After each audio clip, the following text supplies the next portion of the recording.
Hello, and welcome to the creatively named MediaTech Podcast. If you see it in the background there, it is a podcast made at MediaTech. So the name is MediaTech Podcast. I'm Eric Jewell. I'm the head of the film department here, and yes, I'm making jokes, bad jokes. And we have with us Malcolm Morrison. Yes, Malcolm Morrison. Animator teacher. Yeah, we're here to talk about your program. It's called we call it the AVE program, but it really stands for the Animation and Visual Effects program. And this is a program that you teach a lot of the classes. You can teach really most of the classes. And let's talk a little bit about. Can you tell me a quick overview of what the AVE Animation and Visual Effects program is? It's a year-long course, so quite intensive. So what you're getting in that is very brief overview of everything, because we do 2D, 3D, the visual effects thing, which is, I guess, you teach a part of the Premiere of it. The video editing part. And there's After Effects, visual effects, compositing, all that kind of stuff, motion graphics, and then getting your portfolio together, networking, getting your showreel together. So all that in a year. It's intense, but it's fun. And then really from that, you can get an entry-level job. And that's the whole point of what we do here at MediaTech. The whole point is, let's intensely learn something quickly, hit the button on the microwave, right? And learn it fast so that you can get out there and get work. And we have a department here that does nothing but that, get jobs. And as a matter of fact, we're accredited by a lot of different bodies. One of the bodies is the Workforce Commission. And what's cool about that is their requirement is 70% job placement. So we are getting people jobs that we have to, 70% and above, which is cool, because I never saw that at other schools personally. No. So it's a really cool thing. We'll talk more about your program. You brought up a whole bunch of points that I want to hit on as we go. It's about a 30-minute podcast. But for those listening, MediaTech isn't just animation and visual effects. We're a school that has a lot of different programs. You should really check out the website at MediaTech.edu, and you can really see that we have recording arts, which is people that want to be in the music industry. You see this nice mixing board back here, and that is all about, we're in a studio. This is the kind of board like Stevie Ray Vaughan would have recorded on back in the day, because we have been a studio for a long time, and we actually recorded Stevie Ray Vaughan. Yeah. So, can I interject? Yes. What is the history of the MediaTech building? Because I work in here, don't even know, but I've heard apparently there's Elton John's piano in here somewhere. Elton John played that piano. You can see through that thing right there. But the reality is, we started off in at the Dallas. It was called the Dallas Sound Lab, and it was over in the studios of Las Colinas. And we were there for years. And you can see lots of gold records on the walls around here, where the people that recorded Destiny's Child and Cheap Trick recorded here, and ZZ Top, and you can just go down the line. But Stevie Ray Vaughan was the big one who did a lot of stuff. And of course, we have moved from that building. There was a weird flood that flooded and on the studios, a lot of times they have raised floors with all the wiring underneath, and all that got hit by that flood. So we moved to a much bigger and better building, actually. Moved a lot of the gear over, like you see here. And so many of the, there's a lot of legacy here of what we did. But so at first was a recording arts school, and it was all about people who want to be rock stars, rap artists, or want to be engineers, and everything with audio. And that is our biggest program. We have the most students sign up for that, because we have so many studios here. Yeah. You go to, I've seen other colleges, giant colleges, where you go and they got one studio. And for a student trying to get in here, they can reserve time in these studios, and we're open till midnight 7 days a week. So they can come in here and do their personal projects and things like that. So it's pretty cool. But besides that, after a while, we started the film program, and that's what I teach. I've been here about 15 years, and I've written a lot of the curriculum and teach a lot of it. And the film program is everything having to do with film and video, and it's the same kind of deal. Same kind of job, getting people jobs, all of that stuff is all baked into the cake.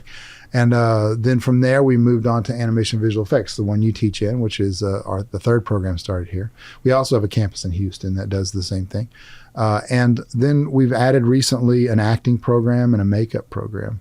And we've had various things like a web program as well in the past. But right now, our biggest, tend to be biggest signups tend to be the recording arts, the film, and animation and visual effects. 2D and 3D. And can you tell me a little bit about what that means and what the difference? You know what? Before we do that, does somebody have to have any past with this to start here? Like, do they got to start here already knowing stuff, or will we teach them if they don't? They don't. I mean, we could kidnap someone from the street and train them to be an excellent... As long as they had their high school diploma. Yeah. They need a high school diploma. Right. Usually people who come in... So there's two types of people who come in. Right. People who really, really like animation. They're passionate about it.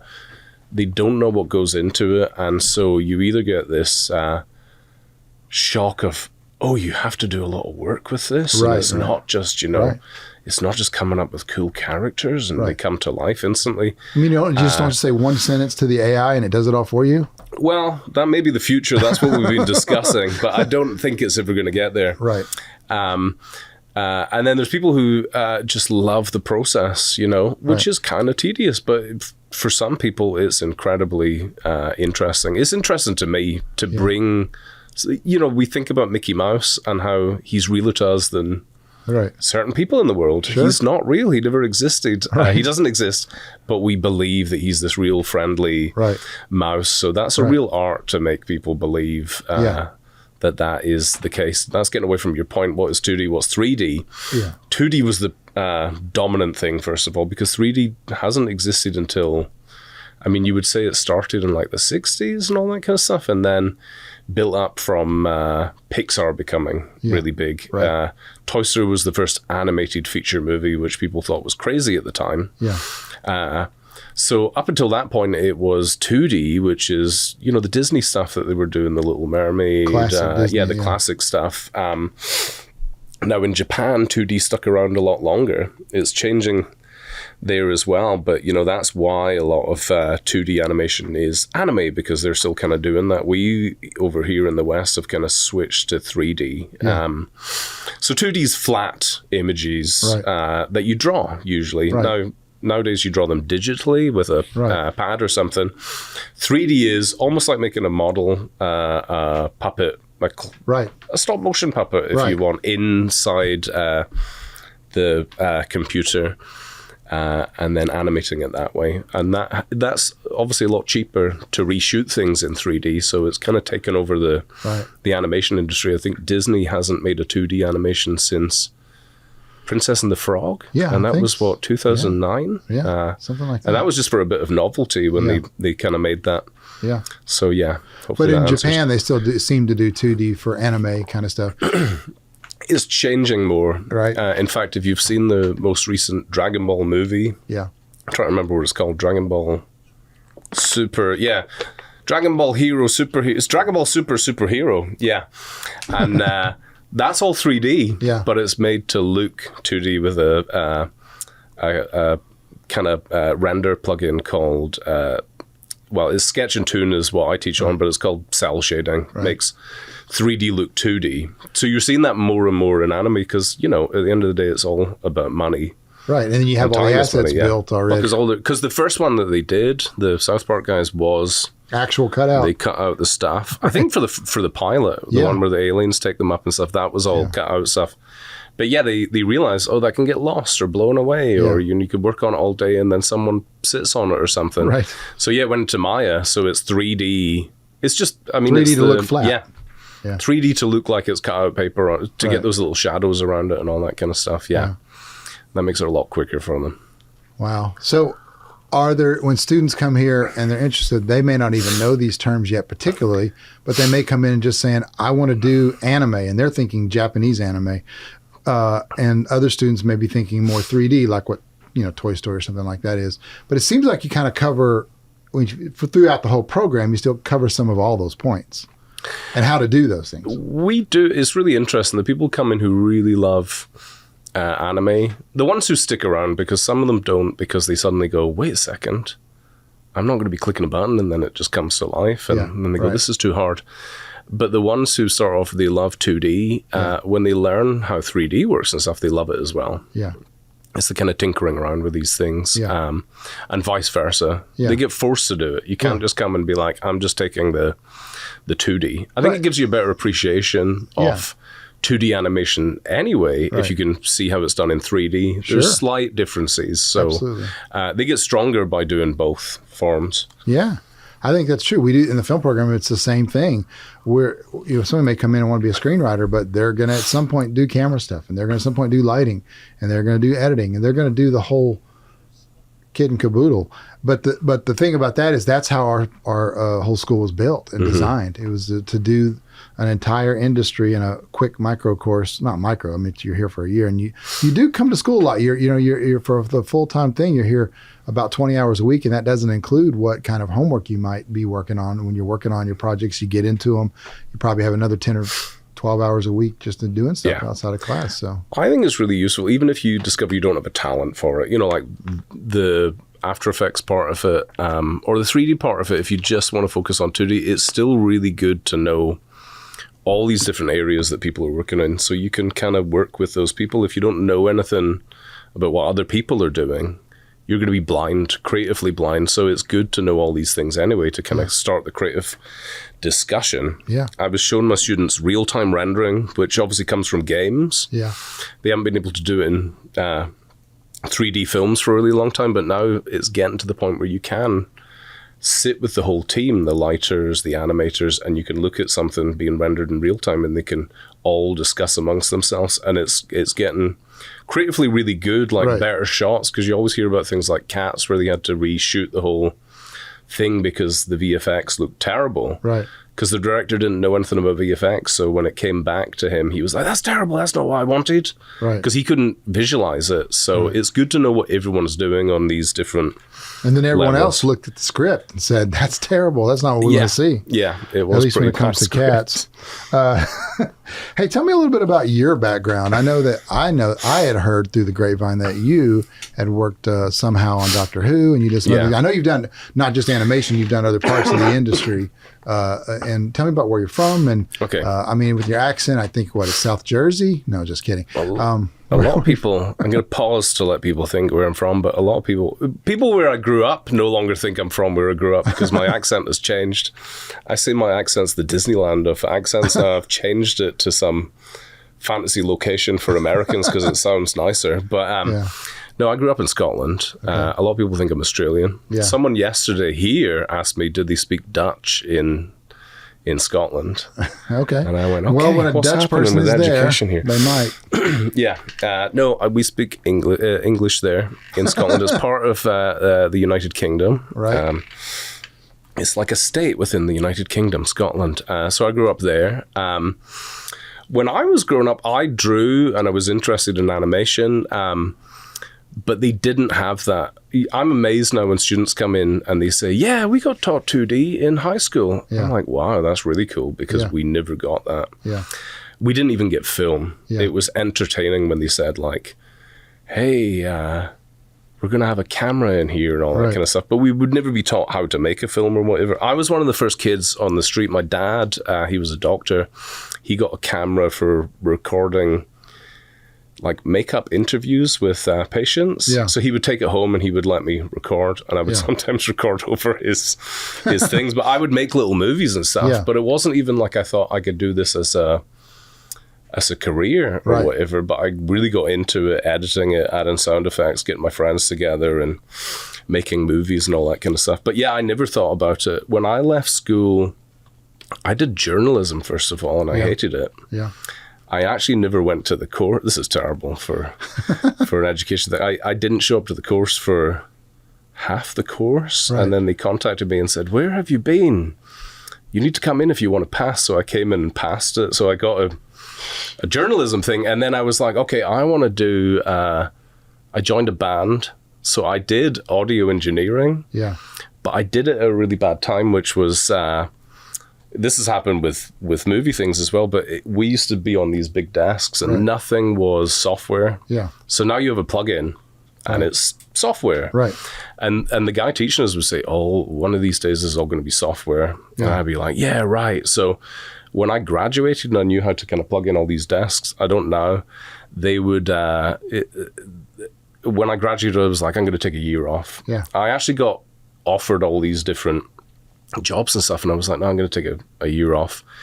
And in that year, that's when the digital revolution with all this kind of stuff started happening. So when I tried to get back in, they were like, do you know Pro Tools? Do you know how to work this and work that? And I was like, no. Yeah. So I had to go back. Now, I'd worked with someone, this is where I'm going to fill up the half hour.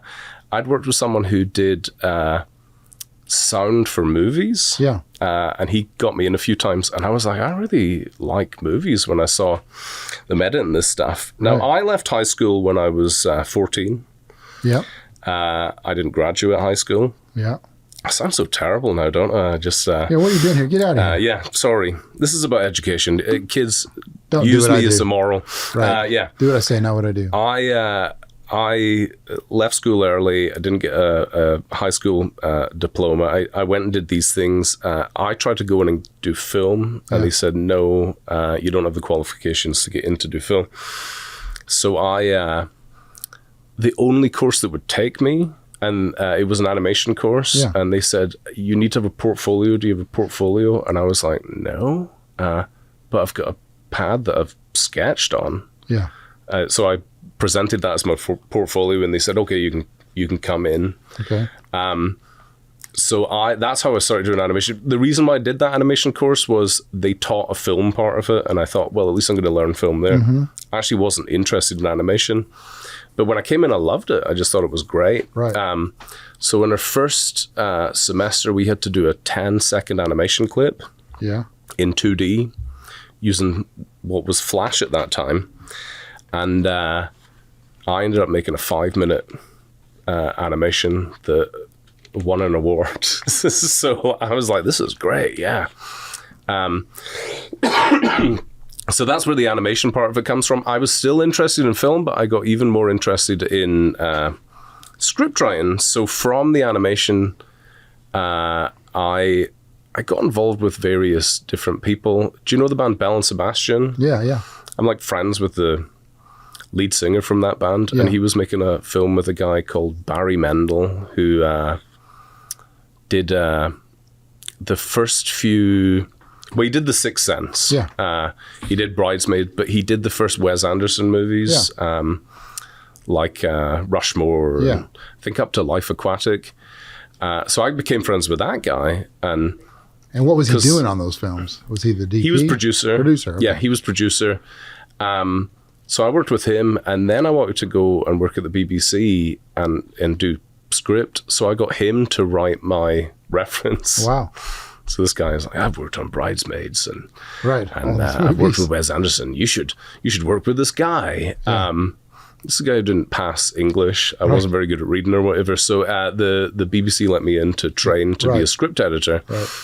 And that's to get to where the Doctor Who stuff happened. I then worked on various shows. The main one was called Waterloo Road, which isn't over here. I think over here it was rebranded as Basketball Wives and remade, if that rings a bell. But that's what I worked on. But I shouldn't even say this either, but at the BBC, it's just your name at bbc.co.uk. Right. So Stephen Moffat, who was working on Doctor Who at the time, I don't know if he was showrunner at that point. I just wrote his name in at bbc.co.uk and emailed him and said, hey, I'd love to work on Doctor Who. I'm a really big fan of it. And he said, okay, yeah, you want to see some scripts and all that kind of stuff. So I storylined some of it, and I was script editor for some of it. And then, I worked on, we were discussing before, I worked with the Monty Python people because I had a passion project there. I had actually worked on the story of, I was script editor for, it was a BBC kind of drama around when they made Life of Brian. Yeah. And how that became so controversial. Yeah, right. In America, of course. Right, not anywhere Britain. else. So I worked on that, and then through that, I found out that I really wanted to. Do you know the movie Time Bandits with Terry Gilliam? Yeah. I wanted to bring that back as a TV show. Don't touch it. It's concentrated evil. Yeah, because that shocked me when I was a kid and always stuck with me. So I got to work with them, trying to bring Time Bandits make it into a TV series. So I worked with Terry Gilliam, Michael Palin, and at the time Terry Jones. Yeah. Now it all fell through because Terry Jones had some form of dementia that got him really, really quickly. So so I did all that kind of stuff. Yeah. Then for love, I moved out to Texas. I met my wife whilst getting a master's in screenwriting. She was doing producing. She works at Real Effects. She's my better half totally. Right. She's my better 3/4. I'm the quarter. And she is an animation producer. They're working on, I don't think I can say what they're working on. What has she worked on that you can say? She did work on Scooby-Doo. Oh, that was then when the merger with Warner Brothers and Warner Brothers and Discovery happened. They shelved it. Right. So she has seen a movie that will never be released. Oh, wow. I never even got to see it. But she'd worked on the Scooby-Doo previously, the Scoob movie. Yeah. She didn't work on Book of Life, but you know the Book of Life? Yeah, absolutely. That was, Real Effects did that. What has she worked on? Rumble, the one on Paramount with the wrestling monsters. Yeah. She did something with that. Did she work anywhere else before Real Effects, or was that her first big? She worked in a place called Axis Animation in Scotland. Yeah. They did game trailers, really. I think they're doing other stuff now. I actually wrote some of the game trailers. I wrote the treatment for Dead Island, the first game trailer that was like a backwards thing. So she does that. I'm getting off my point. Oh, yeah, I moved here because she's like, she always said when we got together, I want to move to Texas. And I was like, I was terrible. I thought people rode horses in Texas and it looked like Utah and all that. I didn't know enough about it. Movies make that, especially movies from the 80s and 90s, they that stereotype is always put out there and everybody's going yeehaw all the time and wearing their 10-gallon hats. Yeah. But it's just pickup trucks now. Yeah. And big hair and all that kind of stuff. Yeah. And, but we moved out here. She got a job at Real Effects, which she'd worked there in the commercial division, like getting in clients and all that kind of stuff. Absolutely. So she'd went away. She'd done her master's in production. She came back here. They gave her a job very luckily. I struggled to get a job. I worked for a bit in the Real Effects. What's the word for it? Development area. Yeah. They were based here and then they moved to LA and I was like, I can't move to LA. Yeah. So some of the things I worked on, Superpowered Robot Brothers. Yeah. That's out on Netflix now. Yeah. But I can't remember what it's called. Is it Super Robot Brothers? It was called Brobots at the time when I worked on it. So I worked there. And this is how I ended up at MediaTech. Because I was you're in Dallas, And that work started to slowly go away. And I was working with a few people. I kind of worked with some guys who knew, Toby Halbrooks and, David Lowry's the more popular. Yeah. They've got Peter Pan and Wendy coming out. They're Dallas filmmakers. They'd actually made a movie with my wife that was a B movie, like a vampire movie. Yeah. So I got to know all those people. So I've been working with those people, doing little odd jobs and all that kind of stuff. And I just taught at a kids camp with David Lowry. Was there. So. He's cool, yeah. I think he's out in LA more than... Yeah, he was going to Germany that day. Yeah. We do need to get it back around to here. Sorry. No, that's awesome. Well, now we know how you got here and your background and all of that. But when it comes to the program here, we didn't talk about something that I think is actually important if you're going to get in the corporate world, and that is motion graphics. Can you tell me a little bit about what motion graphics is?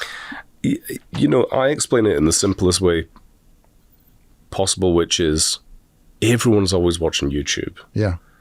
Every single video on YouTube, unless it's like Charlie Bit My Finger and it just starts and ends, it has something at the start which introduces it. Yeah. It's almost invisible. We don't think about it. Or adverts on TV or, things for conferences or whatever. Motion graphics is everywhere. Yeah. I kind of start with the YouTube thing because it's easy to get. Like, someone paid someone to make that for them. And that's 9 times out of 10. Logos breaking apart and coming together and flying on the screen and words that move in certain ways or even are very stylistic. Yeah. It's funny when you take a step back, when especially the people that I'm teaching with that, and you go, yeah, well, how many did you see today? And it's like hundreds. Yeah, when you think about it, they're there. Yeah. We're seeing hundreds every day, and someone needs to make that. So it's super important. I think people come in thinking, yeah, I want to make the next Transformers or Toy Story work on that or whatever. Spider-Man multiverse movie. Yeah, and those people who work on those things, they probably had to do the small stuff at first, and you want to pay the bills. Yeah. Fund your passion for whatever you're doing. So motion graphics are really important because, they pay from, corporate places pay big bucks because they've got big bucks. Yeah. So if they can be like, we want to do a video about an oil slick that happened with our company, and we need some. We need to make it look happy, right? Or we don't want to just sit there with a boring PowerPoint that doesn't move. We want you to turn it into something that's exciting to look at, that helps also tell the story visually. I think that's what a lot of people don't realize as well. Dallas is pretty good to be in for animation stuff because and Houston of this, too, or other place, because of this corporate stuff, all the corporate stuff that's going on, and there's a nice film industry as well, which I guess doesn't.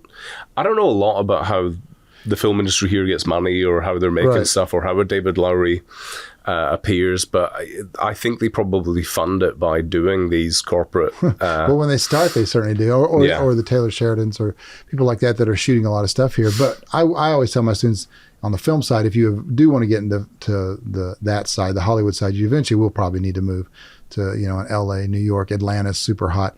With animation visual effects, I hang out with some visual effects guys too, and there are quite a few people that can work out of their house and do it, that for sure do effects on big movies. And plus in Dallas, well, I think it's Dallas, certainly in Texas, there's a lot of big game studios. Gearbox is here. Yeah, Gearbox is here. id software, or is it ID software? I don't know, but there's loads of... I used to work with Ensemble doing stuff. Yeah, so there's all kinds. Yeah.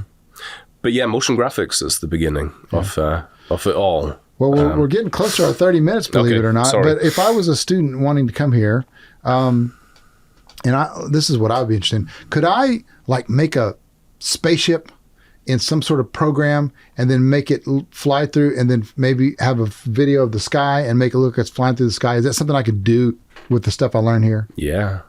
Okay. Probably in the first few weeks. Well, when you get to the 3D part, right? When you get to the 3D part. Oh, yeah. If you made... Well, I was thinking you could, like Star Wars, you could make your own little spaceship if you wanted. But yeah, if you wanted to do a 3D spaceship, yes. Right. You need to learn 3D.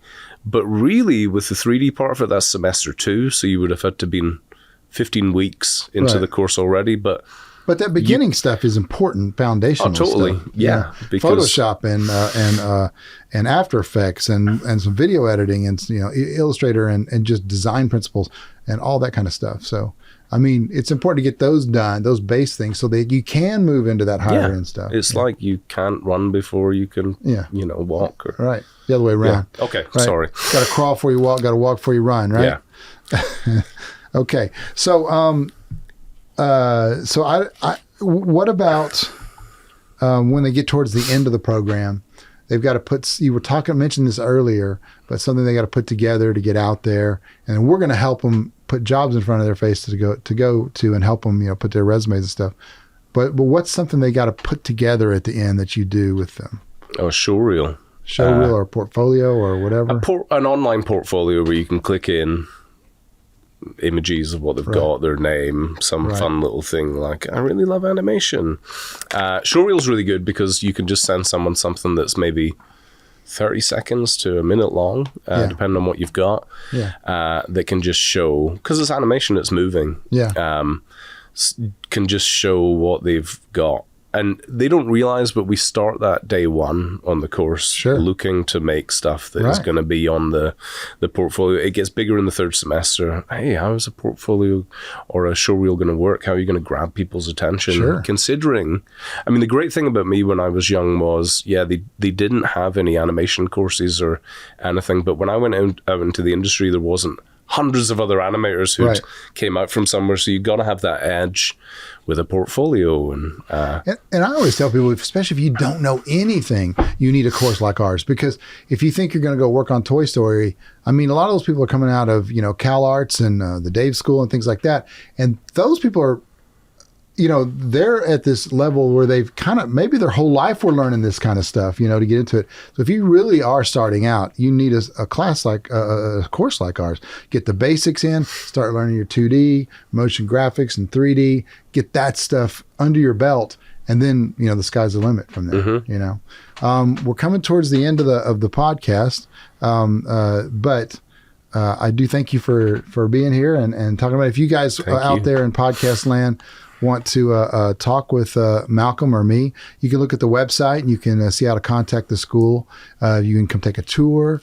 We're here in Dallas. We also have one in Houston you can take a tour at. And again, it's not just the film program. It's the recording arts program. That's people that want to do the music industry. There's animation and visual effects that we've been talking about all day. And then there's acting and makeup. And, we've got different courses for each of these things. It is pretty cool school to come and take a tour at. I mean, you walk around and you see all our cool stuff, our giant green screen, and then all these recording studios and a giant, TV studio. And then all the classrooms, everybody has their own computer with all the software that's needed for whatever course they happen to be taking that day. So it's very, robust in that everything's provided for you like that. It's not a school that has lab fees. It's not a school that has book fees. It's not a school that has all those hidden little gotchas that you see at other schools. And that's really cool. And then the fact that the school's open until midnight, 7 days a week. You come in here on a Sunday morning and start working or late at night if you're a night person. And you can work on your personal projects as well as the projects for school. Although a lot of the school projects we do are really fun. So those are fun to work on as well.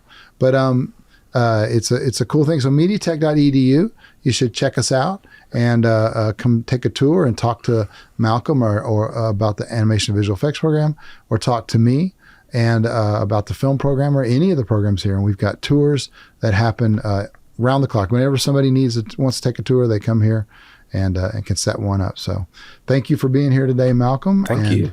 Thank you guys out in everybody out in podcast land. I'm Eric Jewell. I will see you on the flip side on the next podcast that we do. And meanwhile, that's it. I'll see you later. Have a great one.